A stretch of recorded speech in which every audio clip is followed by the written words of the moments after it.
کہ شیطان جب تک اس نے اللہ تعالیٰ کے حکم کی نافرمانی نہیں کی تھی، آدم علیہ السلام کی تعظیم بجا لانے سے جب تک اس نے انکار نہیں کیا تھا، وہ فرشتوں میں رہتا تھا۔ یہی کیفیت مرزے کی تھی کہ ابتدائی ایام میں اس نے یہ کیا کہ بڑی اس کو شہرت حاصل ہوئی۔ آریہ سماج کے ساتھ اس نے مناظرے کیے، عیسائیوں کے ساتھ مناظرے کیے، سکھوں کے ساتھ مناظرے کیے، اور ہر مناظرے کے اندر وہ کامیاب و کامران رہا۔ امت مسلمان کے افراد سمجھتے تھے کہ یہ اسلام کا کام کر رہا ہے، اسلام کی تقویت کا کام کر رہا ہے۔ اس کی بنیاد پر بڑے بڑے عظیم بزرگوں نے بھی اس کو داد تحسین دی اور تحسین کے خطوط لکھے، لیکن یہ اس دور کی بات تھی کہ جب اس کے اندر اس طرح کی چیزیں نمایاں نہیں ہوئی۔ جب شیطان نے آدم علیہ السلام کی بارگاہ میں سجدہ کرنے سے انکار کیا تو اللہ تعالیٰ فرماتا ہے فَاخْرُجْ مِنْهَا فَإِنَّكَ رَجِيمٌ، اب تو اس محفل میں رہنے کے قابل نہیں ہے۔ پھر ایک ایسا غرور نے اس کو آ گھیرا۔ سب سے پہلے اس نے مجدد ہونے کا دعویٰ کیا، پھر اس کے بعد کہنے لگا کہ امام مہدی اور مسیح موعود ایک ہی ہیں، عیسیٰ علیہ السلام کا انتقال ہو گیا، میں ہی مطلب امام مہدی بھی میں ہوں اور مسیح موعود بھی میں ہوں۔ اس کے بعد پھر چلتے چلتے اس نے مستقل نبوت کا اعلان کر دیا، اور اس دوران جن لوگوں نے مخالفت کی اس نے بڑے بڑے اخبارات کے اندر اشتہار دیے، اشتہار چھپوا کر بڑے بڑے لوگوں کو چیلنج کیا کہ میرا مقابلہ کریں، میرے ساتھ مناظرہ کریں۔ اور اسی اثناء میں جب اس نے سیدنا عیسیٰ علیہ السلام کے بارے میں یہ خرافات بکے کہ عیسیٰ علیہ السلام کا انتقال ہو گیا اور ان کی قبر انور جو ہے وہ کشمیر کے اندر ہے، تو اس موقع پر حضرت قبلہ عالم رئیس المجددین حضرت قبلہ پیر سید میر علی شاہ صاحب رضی اللہ تعالی عنہ نے شمس الہدایہ اس کے رد میں لکھی، جس کے اندر آپ نے اس کے سارے دلائل کے پرخچے اڑا کر رکھ دیے اور یہ ثابت کیا کہ عیسیٰ علیہ السلام اسی دنیاوی زندگی کے ساتھ زندہ ہیں اور اسی زندگی کے ساتھ آسمان پر ہیں اور اسی زندگی کے ساتھ آپ دوبارہ تشریف لائیں گے۔ اس کے بعد پھر اس نے قبلہ پیر صاحب کو چیلنج کیا، تو اس وقت زمانہ یہ تھا کہ قادیان کے قریب بڑے بڑے علماء بستے تھے، ثناء اللہ امرتسری اور بڑے بڑے لوگ موجود تھے، مختلف مسالک کے لوگ موجود تھے، لیکن اس کا چیلنج کسی نے قبول نہیں کیا۔ وہ قبول کرنے والے حضرت قبلہ عالم پیر میل شاہ صاحب گولوی رحمۃ اللہ علیہ کی ذات سودہ صفات ہے۔ آپ نے مرزے کا چیلنج قبول کیا اور مناظرے کے لیے پھر آپ لاہور تشریف لے گئے۔ مرزے کو نہ مقابلے میں آنا تھا نہ وہ آیا۔ اللہ تعالیٰ نے اس کو وہ رسوائی دی کہ اگر مقابلے میں آتا تو اس سے بھی زیادہ رسوائی ہوتی۔ چنانچہ قبلہ عالم حضرت قبلہ پیر میل شاہ صاحب رحمۃ اللہ علیہ نے پھر اس کے رد میں، اس کی موجودگی میں اس کے رد میں کتاب لکھی سیف چشتی آئی، اور اس کے اندر آپ نے اس کے تمام دلائل کا رد کیا، جن آیات کو آپ نے غلط مفہوم کو ثابت کرنے کے لیے توڑ موڑ کر وہ پیش کرتا رہا، جو تفسیری اقوال ضعیف قسم کے پیش کرتا رہا، جن حدیث کے مضامین کو توڑ موڑ کر اپنے حق میں پیش کرتا رہا۔ حضرت قبلہ عالم نے بالاستیاب، یعنی اس کے شروع سے لے کر آخر تک ہر دلیل کا رد کیا اور اس پر ایسے استحالے نافذ کیے کہ آج تک دنیا قادیانیت ان اعتراضات کا جواب نہیں دے سکی جو قبلہ عالم پیر میل شاہ صاحب گولوی رحمۃ اللہ علیہ نے اس کی تردید میں، اس کے ابطال میں جو آپ نے دلائل پیش کیے اور اس کے دلائل کا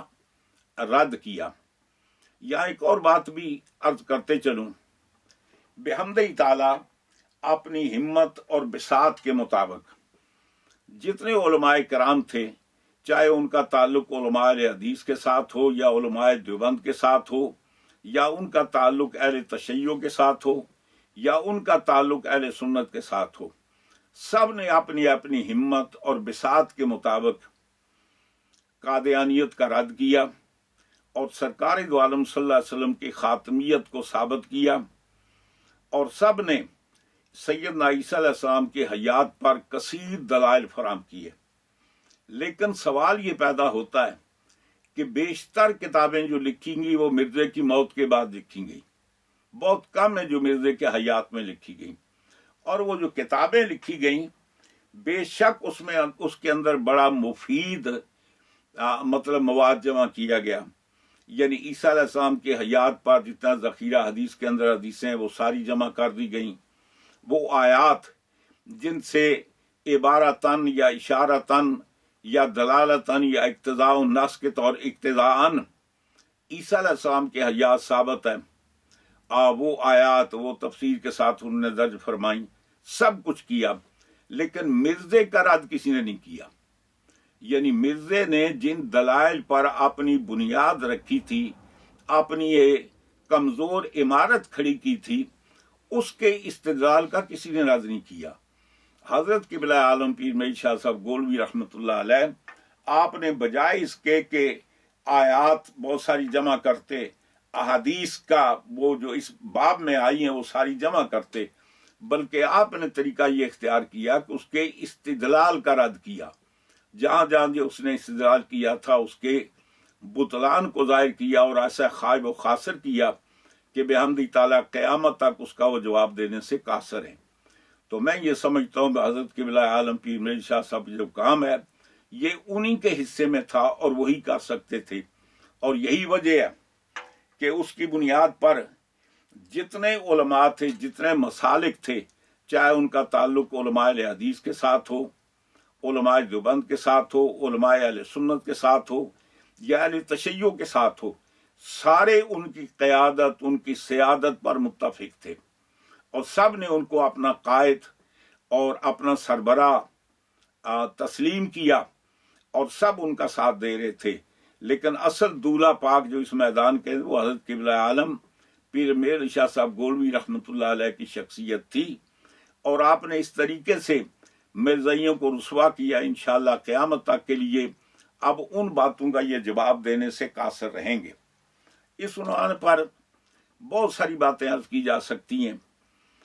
اس کے لیے طویل وقت درکار ہے کہ حضرت قبلہ عالم نے کس طریقے سے اس کے دلائل کا رد کیا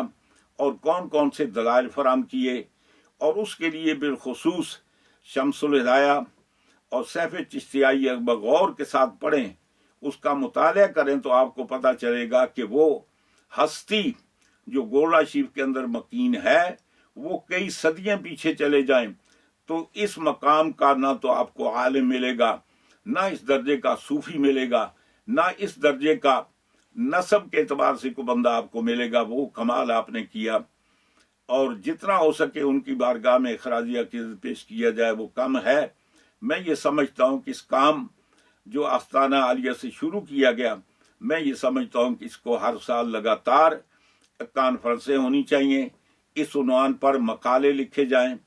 اور باقاعدہ طور پر ان کو کانفرنس کے بعد کتابی صورت میں چھاپا جائے، اور کوشش کی جائے